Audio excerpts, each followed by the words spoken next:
break. Iwas ka sa foul, huwag kang makampante, ingat sa galaw. Huwag puro atake, aralin dumipensa. Minsan din depende yan kung paano ka pumwersa. Minsan kailangan pagbay ng pasensya.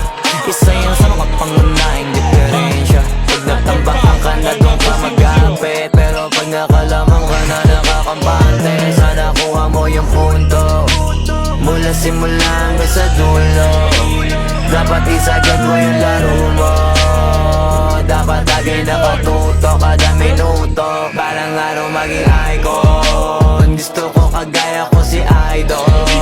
Mala Michael Jordan no ma-score. Kilalang magaling pagdating sa